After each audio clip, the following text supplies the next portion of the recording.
All righty, we are back. Welcome back to the Red Corner, boys. We got the whole gang here. We got Bones, a.k.a. the Broad Street Brain nowadays. That's what they're calling him. We got Slim, a.k.a. Chef Slim.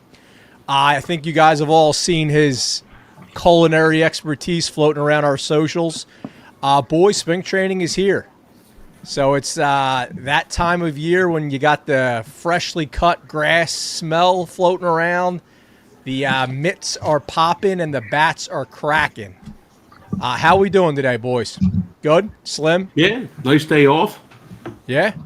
The weather's getting warmer. It's still a little wet and nasty out, but we're getting closer and closer. So that's all it's about. Every moment, every second is closer to opening day. And you just set me up wonderfully there. If you look in our top right corner, viewers, you'll see that our spring training countdown has transitioned to an opening day countdown. So we got 37 days to Phillies opening day. That's going to be flying up before we know it. So, guys, before we get into our first little goofy segment, I got to say this. If you are watching this and you are not yet subscribed, please do. You see our information floating down at the bottom. I was talking to Slim before the show. He's not happy about this. We see the analytics. 50% of you that are watching our shows are not subscribed. Do us a little solid and hit that subscribe button. All right. Now that business is out of the way, guys, we're going to do one of our draft games here. The rules are simple. We're doing a draft on words and phrases we're too old for and or we're not hip enough for. So this is how this is going to work. There's a random draft. Slim, you're on the clock. You're number one. You're going to go back and forth. You got to pick what's on the board. Here's the caveat. When you make a draft pick, you have to then explain what that is. So that's the strategy there. And that's how you get a point. Any questions on that? No. So I'm going to pick I'm picking the worst ones to say, because some of these words I actually like saying. Yeah, so some of these are, maybe we're not using them as much as a lot of the hip people or younger kids, or maybe we're kind of saying them in jest. But get Slim, kick it off. First overall pick. What do you got? Right off the bat, you're never going to see Slim say Sigma. The Sigma stuff is so corny. Maybe it's supposed to be working on purpose. Sigma means like you're smart, you're above it. So the Sigma crew, I'm out. So out of all these, Sigma is one of the worst ones for sure. I'm making it my first pick. And you are correct. So it's also one of those. It's a SpongeBob meme. They go Sigma, right? And I'm out. Dude, that's so funny. So Sigma was the one that sparked this little segment because I heard that's so Sigma saying. All right, Bones, you are up. Honestly, I never even heard of Sigma, but just by looking at it, I thought it was going to be like a frat thing, and I would have thought for sure Chris would use it. He's a frat nerd. Founding father. Oh yeah. Yep. Absolutely. What do you got, Bones? Second overall pick. For I'm doing the worst thing, right? You're picking something based off of confidence that you can define it. That's the strategy. Oh. Yes. Or you could pick whatever you want, but if you don't know it, then you don't get a point. Goat it. I think it's okay. Obviously it's greatest of all time. Yeah, that's the layup. Yeah. I think it's way overused. 100%. That's why it's there. Kind of pisses me off. Yeah, everybody's a goat. Yeah.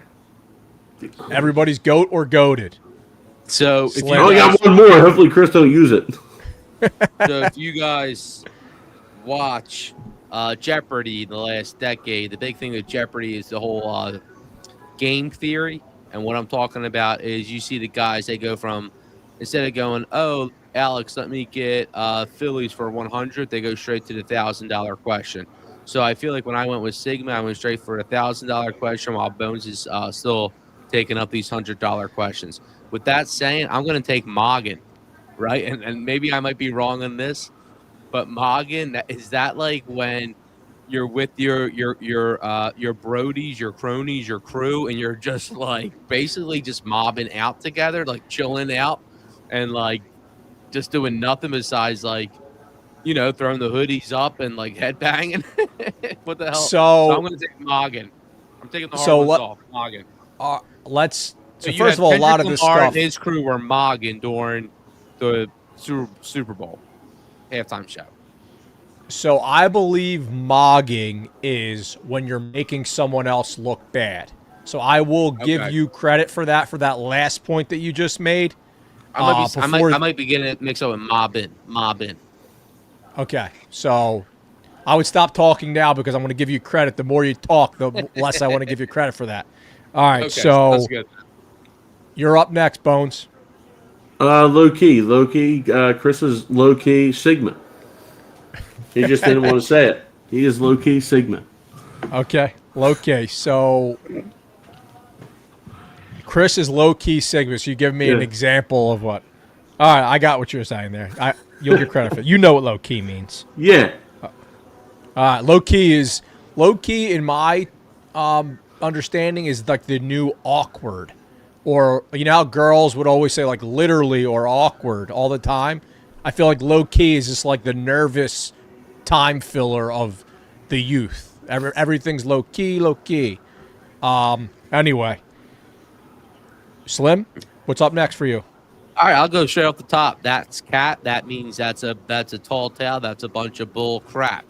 So that's cat means it's not true. I'll tell you what, you guys are pretty hip. We got a perfect board so far. Correct. That is correct. That's Cap. That's a point for you. Bones, you're up next. Crash out, just like done early with like after a day of drinking earlier than usual. We're crashing out. So Close. no. No, Yeah. really. So the modern use of crash out now is like I'm partying, right? Is that correct, Slim? That's my So understanding. it's complete opposite of what I just said. I don't think it means Complete you're opposite.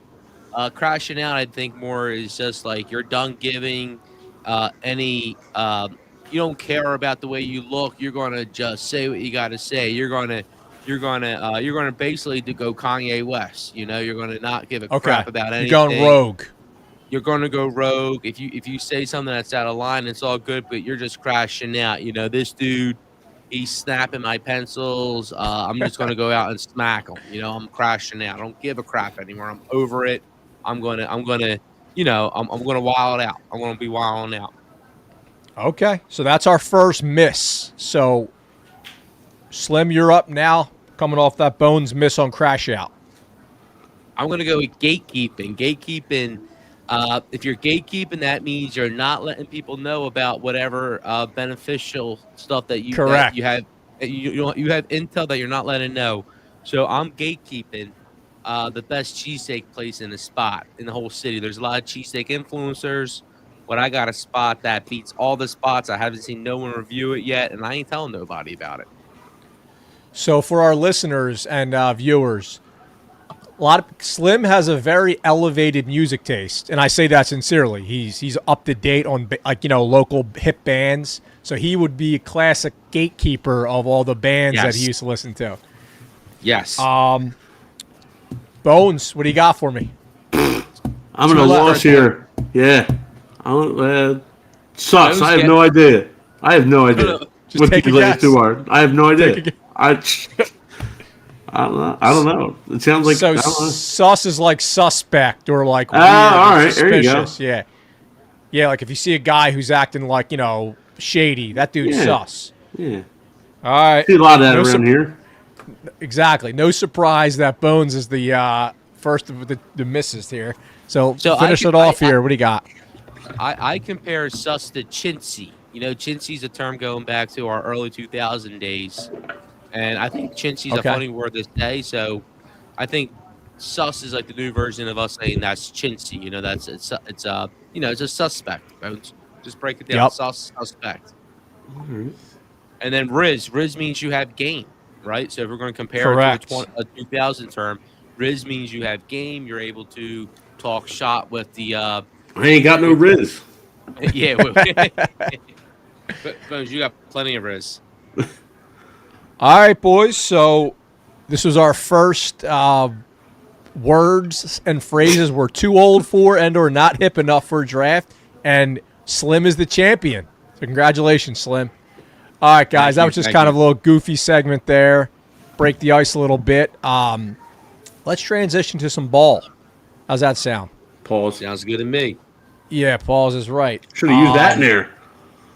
No, that one. That's exactly right. All right, guys. So spring training's here, right? And just like every year, this is when the contract extension talk really gets firing off. And we have 4 that I want to hit through, and they're all kind of in different phases. So, Bones, I'm going to start this off with you. JT Realmuto, where are we at on the extension? I hope they don't give him one. He's cooked. Seen it the last couple of years. We talked about it early on. He's just rolls everything over to third base, shortstop, automatic double play. Just played, and there's no spot for him to go. And we'll get into it later. If he does, like, even if you want to ease the workload on him, like we seen today, Mike Trout going from center field, and he's going to play right field for the Angels. Where's JT Realmuto going to go? Bryce Harper is going to play first base.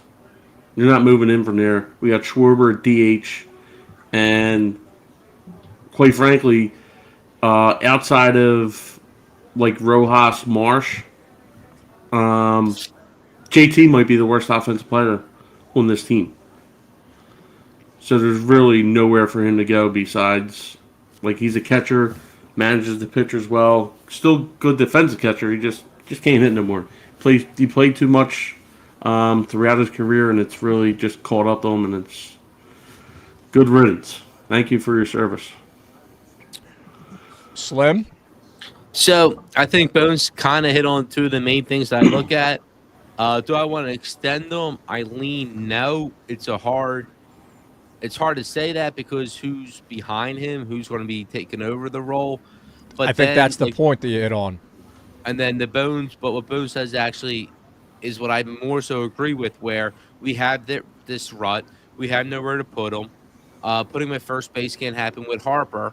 And then once you move him out of catcher, he kind of loses all his value, right? Because he's valuable as a hitter when you're comparing him to catchers. You know, he's not valuable as a hitter, as a left fielder, right fielder, or first baseman. So his value comes with being a catcher.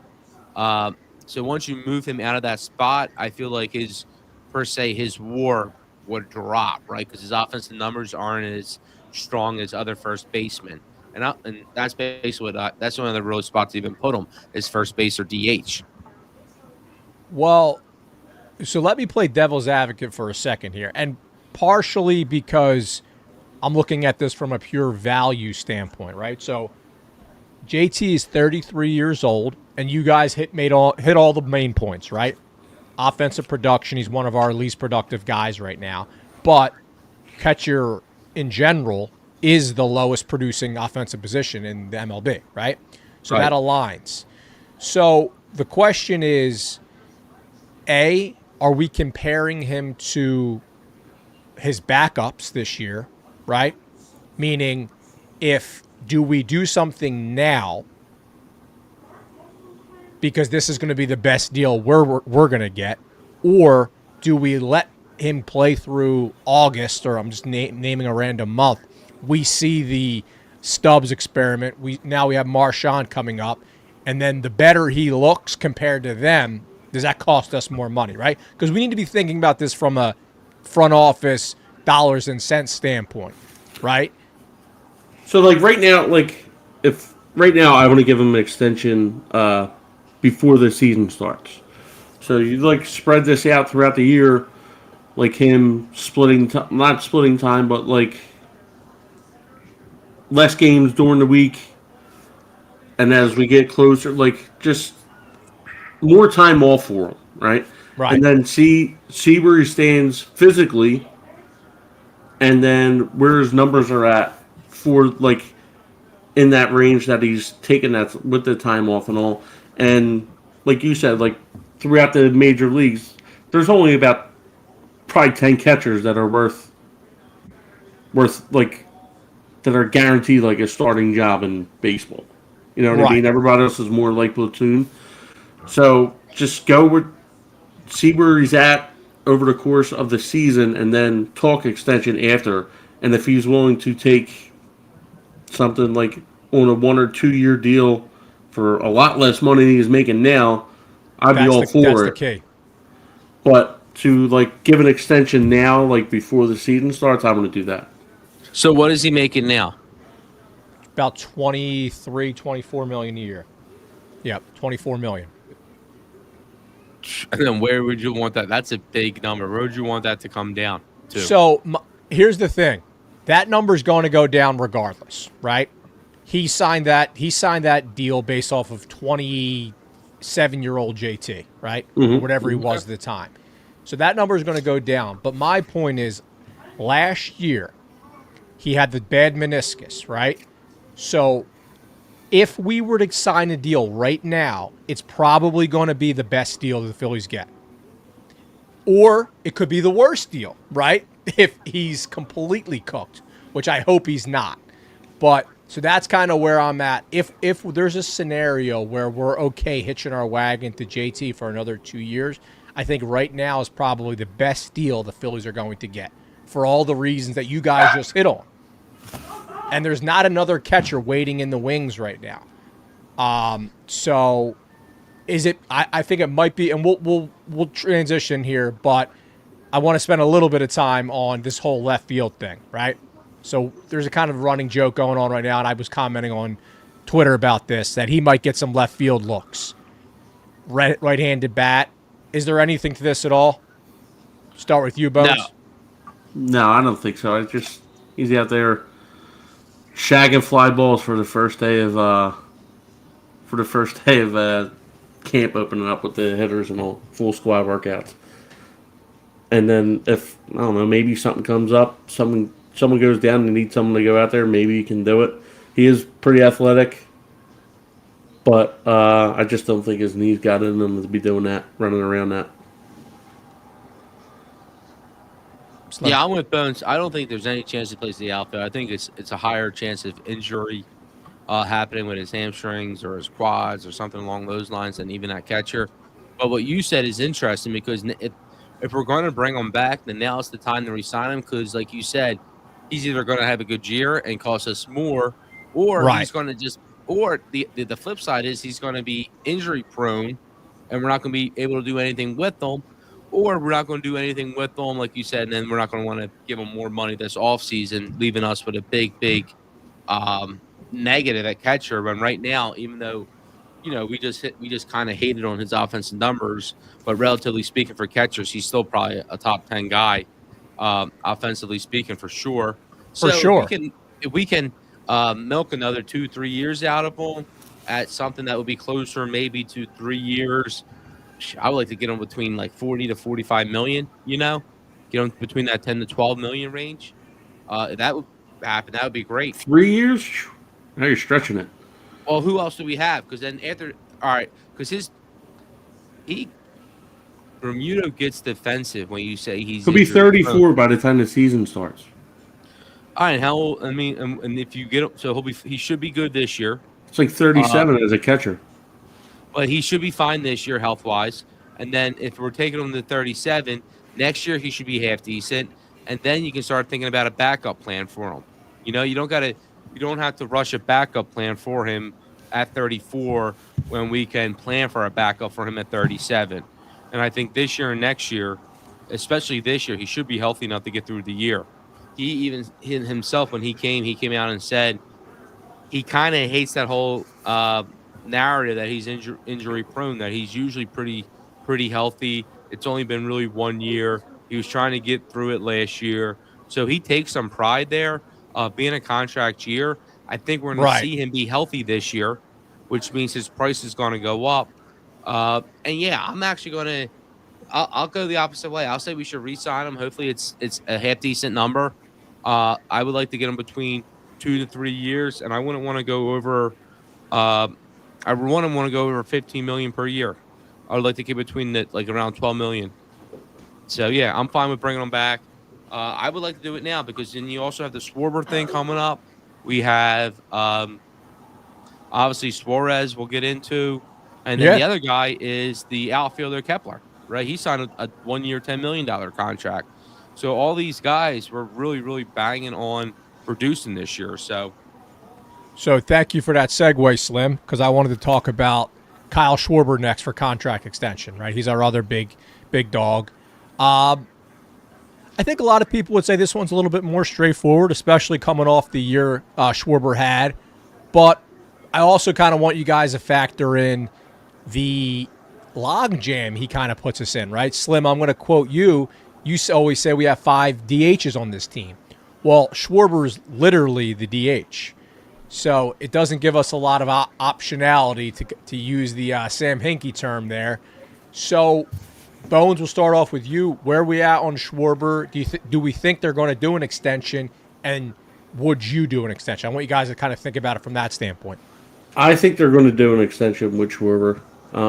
Agreed. What he means so much to the team, especially the last couple of years as the leadoff guy, such a spark. Right. I don't think he's going to be the leadoff guy this year. But he's still going to be. He's going to mean so much to the lineup. Just Right. And he'll be able to go out there and drive in runs, hit homers. Like that's his job now. Like Yeah. as good as the cleanup hitter, just go out there and do what you can do to drive the ball in. Like really didn't have a lot of opportunities to do that. Like with the bottom of the lineup Right. the last couple of years, batting leadoff, and I think it'll fit perfect. And I think they are going to give him an extension to do that. What do you think? 3-year deal? I would go another 3-year deal. Yeah. That's right. That's what I think. That's the minimum I think he's going to be asking for. That's just my guess. I obviously have no inside information. Slim, where are you at on this one? no, I'm with you. I think we absolutely got to bring Schwarber back. I like him in leadoff. I'm seeing the momentum come behind with Turner leading off and Schwarber being in the cleanup spot, which is awesome. I'm excited for it. Especially if you get him up there with guys on base, that's all fine and dandy. So no, I'm for bringing back Schwarber. I'm pro bringing back Realmuto at this point, and I'm not really, I'm pro bringing both those guys back. They're just too much of our core to just let go, and we're obviously not going to be trading them this year. And it looks like Schwarber's like last year, and even seeing his didn't see no tape on him out in the field doing anything today or hitting, but just like doing his press conference or his interview, looked like he was still thin again, thinner than he was. So looked like he's keeping his body in shape and shit. So Yeah, it's funny. So spring training is all the things I mentioned earlier, but it's also the time that we make the observations of, oh, this guy got jacked or this guy lost weight. And it seems like the guys that got jacked this year are Christopher Sanchez. He was apparently he put on some muscle.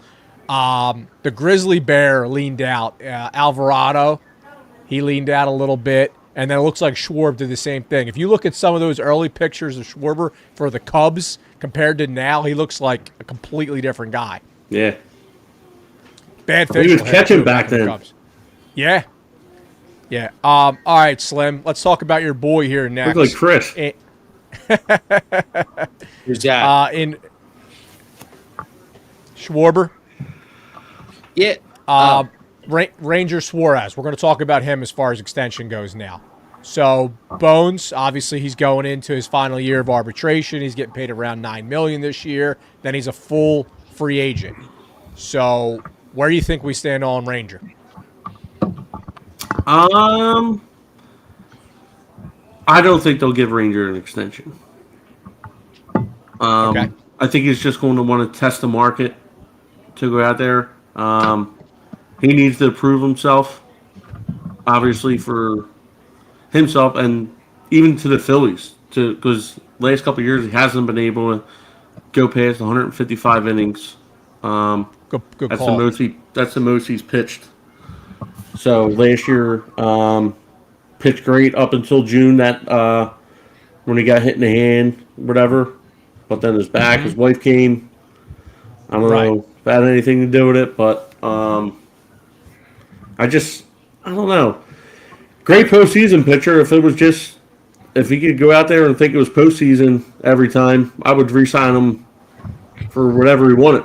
Because he was probably the best pitcher outside of Wheeler the last couple of years in the postseason. So, but I just don't think he'll go. He'll go somewhere else. He'll get the money, especially with all the pitchers we have tied up for the next couple of years. We got they just Yep. redid Sanchez, which I think is a big key that they're not going to re-sign him because they gave Sanchez an extension last year after pitching 1 year with the Right. team, like for the full year, and then Ranger, who's been there a couple years, didn't get one. So they want to lock him up and not Ranger. So, or yeah, Slim, where are you at on Yeah. Ranger? No, we're actually in a perfect situation with Ranger because Ranger has to show it and prove it so he can get paid.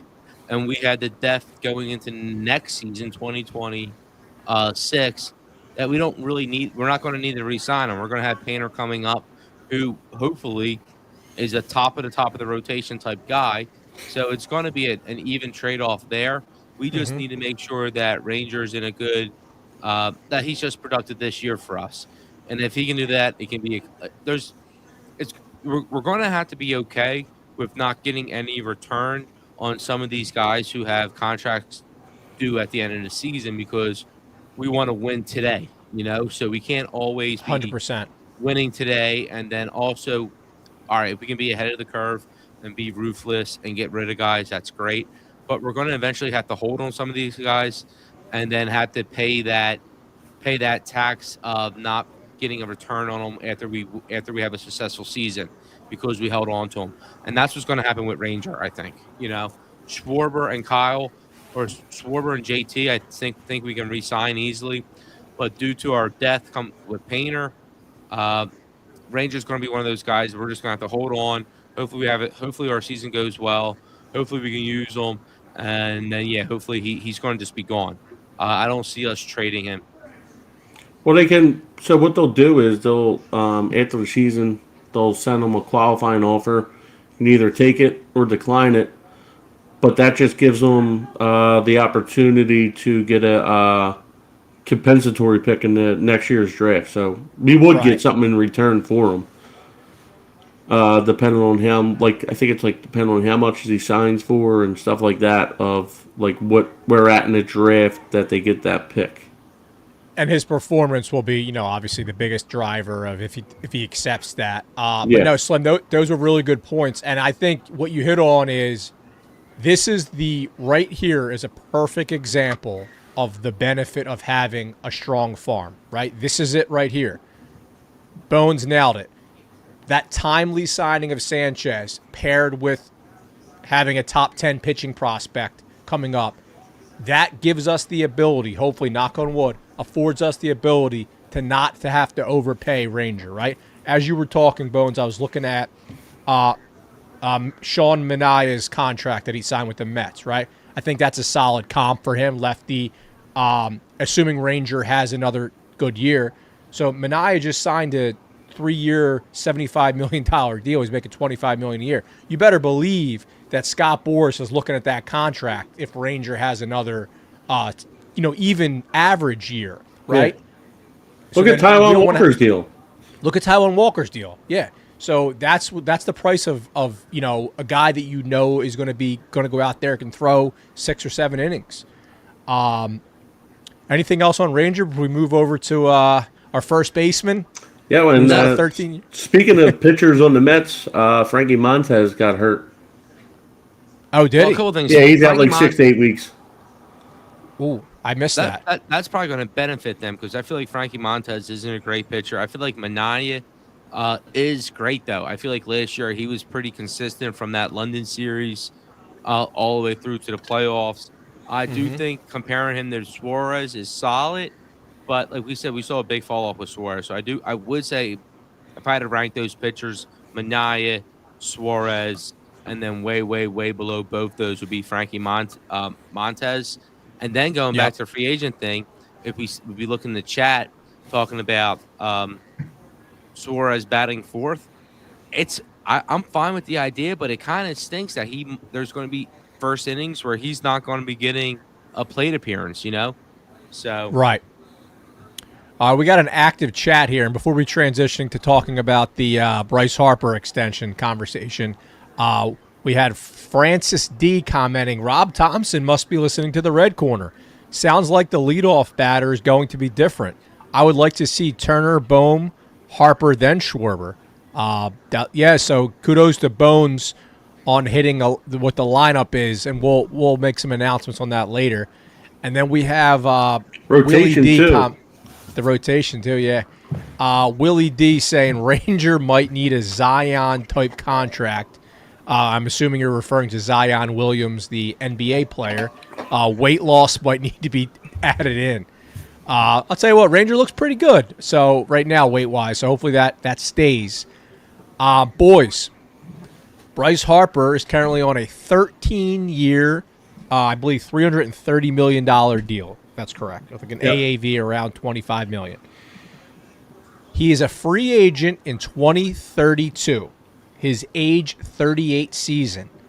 As we've all heard, now we're going into, I believe, the second year of this kind of contract extension frustration between Harper's representation, which is Scott Boras Corp., and the Phillies front office. I'm gonna leave it there. Slim, let's start with you. Where are we at on this? You saw what Harper said, right? Yeah. I mean, Harper, I'm not sure how much leverage he has for himself at this point. You signed the 13-year deal, you're getting paid handsomely. When I took it more as if maybe it was in the same interview, but I was thinking of more like Harper being asked if they did enough to surround him to win compared to last season's roster. Did we do enough to add to win this year? And I thought he was mostly just kind of standoffish, saying you got to ask Dave and Rob those kind of questions. So that may have happened, but I'm referring to, obviously, the contract extension talks. So Harper has been – last year he was a little bit more vocal, and you saw the frustration, and he definitely is still thinking about this, right? So, Bones, where do you stand on – do you think the Phillies get it done? And here's the biggest thing, right? It's coming from a very unique place, right? Harper's basically saying, I want to retire a Philadelphia Philly. I want to play baseball until I'm in my 40s. And I want a contract that's in paper official. That's it. So where do you stand he has on that? one already. And he signed it in 2019. Yeah. Where he said, I wanted to retire a Philly. It's not the Phillies' problem that he didn't have like opt-outs, and that was the whole thing. That's the biggest thing. He didn't want opt-outs because he wanted to state he wanted to retire as a Philly. All right, well, he got his contract then. I don't really it's going to be hard to do this, but obviously he's living up to his contract. But Exactly. is he living up to being the best player on the Phillies? Like totally? No, I think he was injured. He hasn't led the team in home runs since he came here. He hasn't led the team in RBIs. I still don't think he has a 100 RBI season with the Phillies. So I don't I get it, and then I get the Philly side to it. I wouldn't do it. So why wouldn't you do it, though? Why wouldn't you do it? So because he signed the contract. I agree with that, right? And I think it's baseball. Baseball is like the last one to do this. Like football, they don't really care about the players. Like they can hold out. There is no holdout in baseball for the players. Like they don't do it. And obviously, if he really haven't got into this, but the Phillies haven't gave in to him. So if they give in to him, they open up a can of worms for the rest of the league, and they'll probably be hated by the rest of the owners. Like these players sign these deals. I think that's why baseball has the best free agent, all these contracts, because they don't have to deal with all this BS that the rest of the leagues do. No, you know what? That's actually a really good point, right? Because this is an unprecedented type thing, right? It's us ripping up a contract for no good reason other than we want to do good by Harper. And so this is where I stand on this. If Harper is literally in a situation where he's like, I don't like my deal, I should be making more because I'm looking at XYZ player and I'm a way better player and that guy's making at or above where I'm at, then it's like tough dice, dude. Like, Yeah. no, that's not how this works. But if he literally is just in a situation where he's like, I want to extend out, which, by the way, this probably is unlikely, what I'm saying. But if he's literally just saying, I want to extend out till I'm in my 40s just so I know I'm under contract. And by the way, if we're going to pay him in 2032 or 2033, 2034, and we're going to pay him $40 million a year, I'm okay with that. Put that in writing. But I don't want us to be ripping up the contract and paying him $40 million right now just because that's what he wants. Yeah, and we've seen like how fast like players fall off a cliff in baseball. We had it with the young guys we had. Pujols. Yeah, Pujols, he signed a 10-year deal at what was he, 31, 32 when he signed his right. deal after they won. Yep. And he played out his whole contract, but if you look at other players like Prince Fielder, who signed like a mega deal, he didn't last long. It's so many injuries can happen, and Harper is not the most durable guy when it comes to, especially playing played a week at first base. He was diving into the stands. You can't and that's just like his mindset. He wants to go out there and do that, but there's times where you can't. Like, you got to know the time and the place to do that stuff, and I want to give him the contract extension because then it's going to bite them in the ass.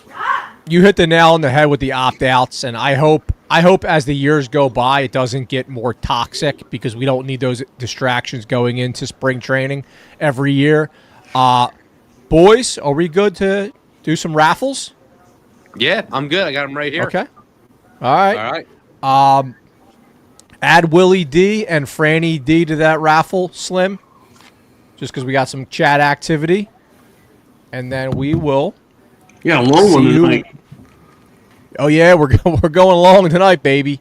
It's a special day. Spring training just started. And really, Harper, it just seems like he's getting, like you said, you threw around $40 million. If he's getting $25 million, it just seems like he's upset. He's not getting paid where everyone else is getting paid, and that's just because of the time he came to the market. So he kind of just has to eat it. You know, it's not our fault. It's just the timing of everything. All right, thank you everybody for subscribing, and sharing or even telling a friend. But let's jump in. Let's see you get a winner.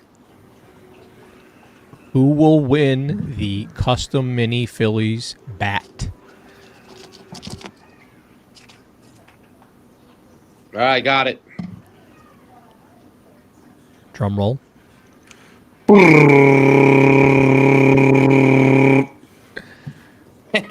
Let me try to read this name.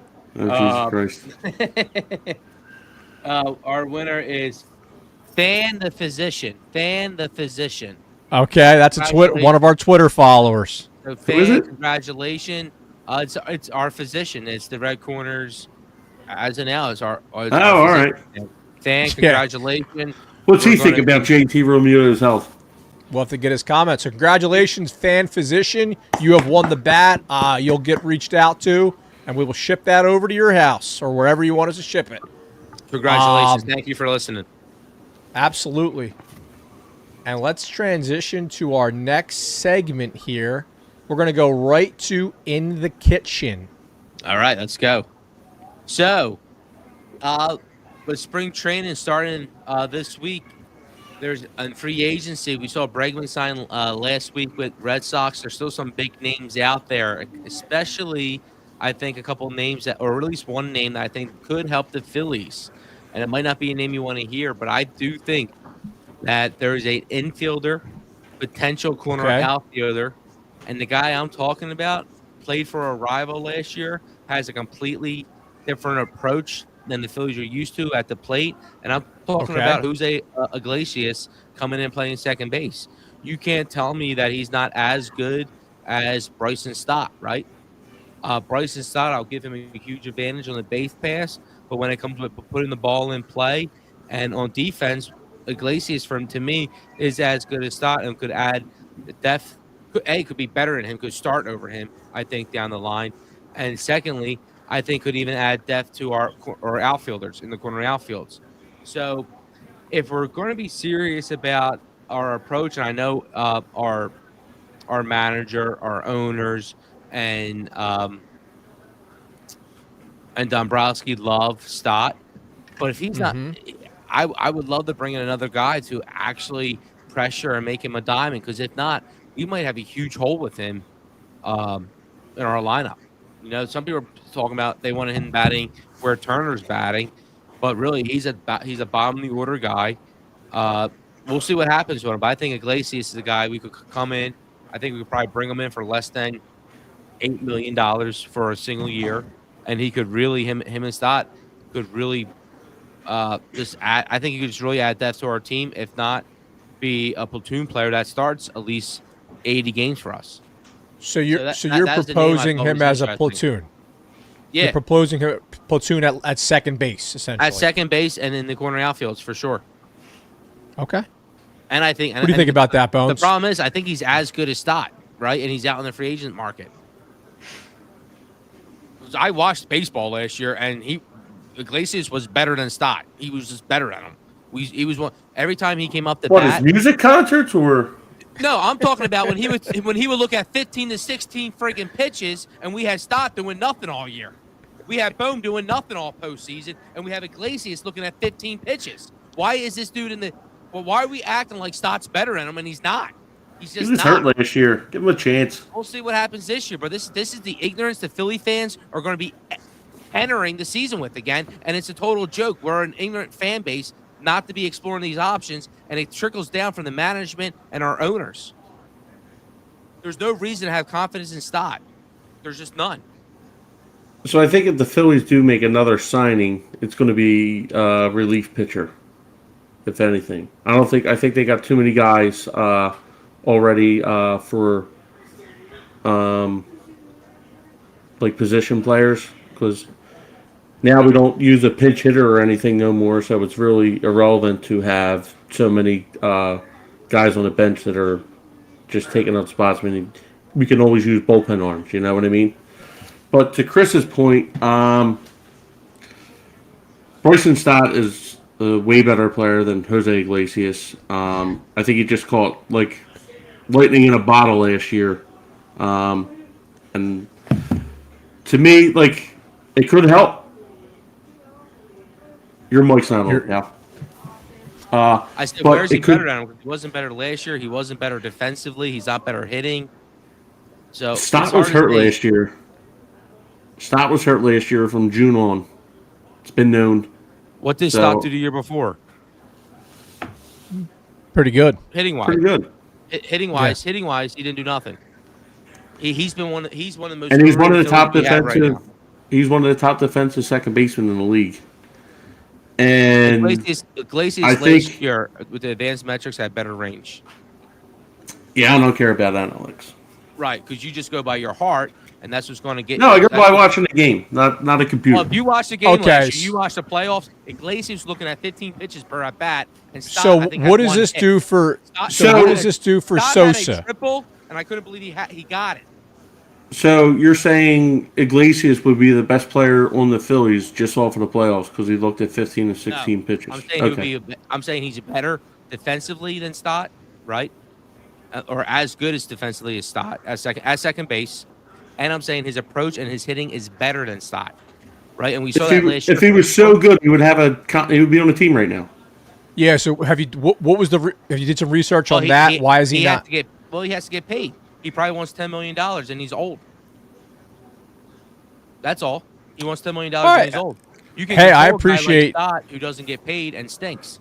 But I think it's his. I think the Phillies, or I think the Mets not re-signing him. I think it might be like that might hurt their clubhouse because he was like a big thing, momentum-wise, and it wasn't because of like his bat and stuff like that. It was just like a spark to the morale of the team. Like when the whole the song thing came out, that really like drove the team up. You keep on turning your mic off. You're out of your mind. You're saying, first off, you hit on the head. The Mets losing him is huge. That's a mistake not bringing him back. Second, you're right. He is a good personality presence. But third, you're completely wrong. His bat was huge. He was looking at 10 to 15 pitches, dude. And then he was getting on base. He was batting like above 310. He was killing it. Absolutely killing it. And he embodies everything that the Phillies don't do. All right, so this is what we do here. I like that. I like Slim bringing the heat, and there's been some chat activity saying it's exactly that. Slim turning up the heat. So that's a nice little call out by you, Slim. So this is what we do. Now we go head to head with those two, right? So you got to keep an eye on Iglesias this year. We'll keep an eye on Stott, obviously, because we'll be dialed in, and we'll see. That's why they play the game. But you can look like a genius here, Slim. Well, let's transition to your final segment because we're almost at 50 minutes right now. So hit your final segment, then we'll wrap it up. All right. So my final segment was basically just the cooking in the kitchen is when we're looking around the league, right? So as we're looking around the league, let me pull these up real fast. Let's get into the odds a little bit because spring training is starting. I just wanted to take a quick preview of where the whole division's at and then where they're going to be standing after spring training. So again, in 5 weeks from now. As of now, what I'm looking at is the favorite to win the division it has the Braves here. According to ESPN, their total is 93.5. They're plus 150 for division. We had the Mets at 91.5 wins, plus 180 for division. The Phillies plus 200 for division at 91.5. So you basically have us, the Mets, and the Braves all within 2 games, all within $40 of each other. And then we have 2 garbage teams. The Nationals, 69.5 wins, and they're plus 10,000 for the division. And then Miami, 63.5 wins at plus 10,000. So the numbers we're looking at are 91.5 wins. The Phillies win total since we started doing this podcast has went from 88 to 89, and now it's at 91.5. So just within the last 2 months, so even within the last 2 months, these things are moving. Right now, so we got a 3-horse race. We got a 3-horse race in the division.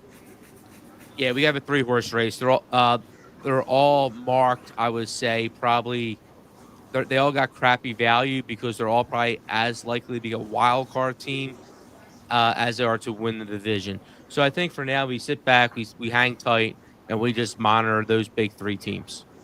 So, Slim's our gambling guy, and there's going to be a lot more segments down the line.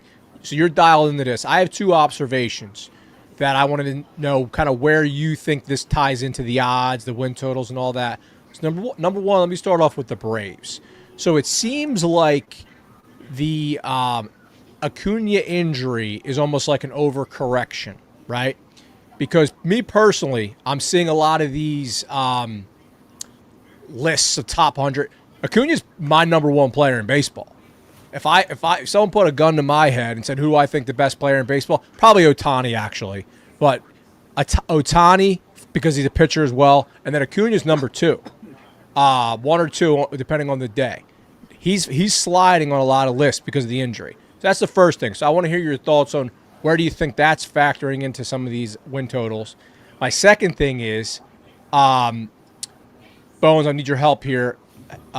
Mets shortstop. His name is escaping me. Francisco Lindor. There seems to be a lot of overhyping him. I know he had a monster year, but he's showing up on some top 5 lists right now, which I don't think he's quite there. So where do you think those 2 guys are factoring into these odds? So Acuna, he won't be back until like May, they're saying, from his injury. Okay. But it could be earlier. But outside of Ohtani, I would say Ronald Acuna is probably the best player in baseball. Yeah. Without a doubt.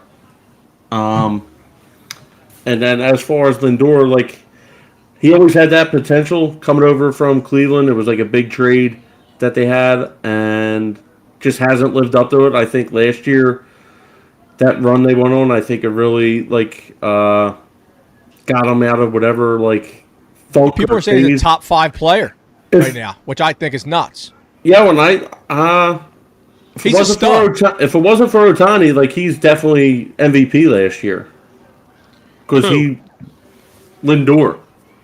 Because once he turned it on, because he was like really doing bad for like the first 2 months of the year. Like he was one of the worst players in baseball, and then he really like turned it on, and then that's when the Mets turned it on, right at that London series. It's really when it happened. I personally, Slim. Good. First off, when it comes to best players in baseball, I think you got to add a couple shortstops in there, right? Bobby Witt Jr., Gunnar Henderson, the Alvarez from Houston, as well as Ramirez with Cleveland, right? I think they're all Jordan. They're all there with Acuna Jr. Not even close. I think so for sure. Gunnar Henderson and Bobby Witt Jr. So with that being said, though, Bobby Witt, yes, not Gunnar. But obviously, I think it's pretty close. Stud. Yeah, I definitely think it's pretty close. I'm not going to say who's better than who, but I think it's close. When it comes to the Braves, though, I do. Bobby Witt is the most valuable player in baseball right now, I would say, based upon his age. And well, when we're talking about evaluating the Braves compare our divisional opponents compared to the Phillies, they're basically getting all their value because saying, okay, they're getting Acuna back and they're getting Strider back, and they're basically saying they're juicing in the best possible season for both those guys. So if both those guys have even very, very good seasons and not their best possible season, I think the Braves are going to fall under that 93.5 and be more of a wild card team than a divisional team. Now, don't get me wrong. There's avenues where the Phillies and Mets are the wild card and not the divisional winners. But I do think the Braves are basically banking on the health of Acuna and Strider to meet those standards. And if they don't meet that, then they're not going to get there. You know, I like the Profar signing and all, but he's not going to turn the needle from an 89, 90 to a 94 win team, in my personal opinion. So Chris made a great point with talking about the Braves, like with them injuries. Like I don't see they lost. Who the hell was the pitcher? Fried, Max Fried. They lost. They lost guys too. And then Sal, you don't know what you're going to get out of him because before last year he was dog shit for hot and cold. Yeah, and he's like just a guy that he was healthy last year, so it's all about health. Years before it wasn't healthy and it like really pitched garbage. Looking at their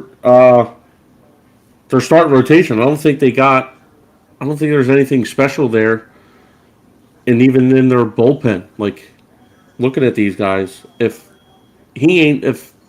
Sal ain't what he was last year, I don't see them winning the division at all. Like, to me, the Phillies are a clear favorite in this whole thing. Like, I don't think the Mets are as good as everybody says they are. They don't have the pitching. 100% agree. Like, if they're banking on Clay Holmes to, like, really put them over the top, it's not going to happen. I'd say Soto's overrated. Probably get some flack for that, but I don't know. 100 walks in a year ain't going to give me a guy $765 million or whatever he got. So, if you remember, the Mets, the people hated. I'm with you with the Braves and their projections. The Mets, I'm a little bit more worried because we're now seeing a trend where the national media, especially, and then the hyper localized media, just disrespects the Mets pitching. We saw that all throughout the summer. We saw that in the playoff series, and that even though they don't have the names, they don't walk guys and they strike guys out. So that's kind of what we saw in the postseason. Yeah, I don't know. The pitching. I'm worried that we just are a little too obtuse with dismissing them. And they should be scoring runs too, right? Because they got Alonso back as well. They obviously got Soto. It's funny, Bones, as you were talking about Sale, there was some chat activity on him. Shane R. said Sale regresses a bit this year, he predicts. And I don't see you're right. And I don't see like Strider coming back. Like these guys come back from Tommy John that throw 100 miles an hour, and it doesn't work out for them right away. It's going to take time for them. Like, so if he's coming back in like May or June, he's not going to be right until like August. The Braves scare me more than the Mets because the Braves have the winning pedigree, right? Yeah, They have that. Yeah, there's always a backup with them, but Yeah. I'm more worried really, about I the think Mets it this year. Are you? We'll see. Yeah, because even that dude Clay Holmes under that under on the Mets, under on the Braves, over on the Phillies. Oh, we got to I'm put not some against turkey that. on that. I'm not against that, but I think it's going to be I think it's going to be super tight all year. Slim, good call on this segment. So, like you said, we will revisit the NL East odds as we get closer to the year. We just kind of wanted to do a little timestamp right before spring training.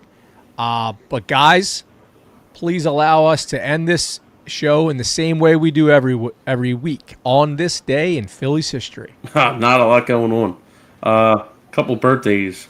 Nick Maton was born on this day, 1990, and in 1987, former Phillies great Didi Gregorius. Oh yeah, He just Very had nice. there is some league where DD's playing. Did you guys see this on Twitter? Yeah, it's Saudi Arabia League. Yeah, that's pretty sick. Yeah, it is pretty sick. Those are the only two? Yeah, there's like older ones, but nobody relevant. Hey, look, If you want to call them too relevant. Yeah, Didi has a place in Phillies history. Boys, great episode here. We went a little long, but we had a lot to get in. When we speak next week, the Phillies will have played their first spring training game this Saturday. So I hope everybody enjoys that. Sunday Follow on us on the TV. socials. Oh yeah, right. Saturday's not going to be broadcasted, but Sunday will be on TV. So enjoy some Phillies baseball. We'll have some stuff to talk about. Again, like, subscribe, do all that, and we will see you next week.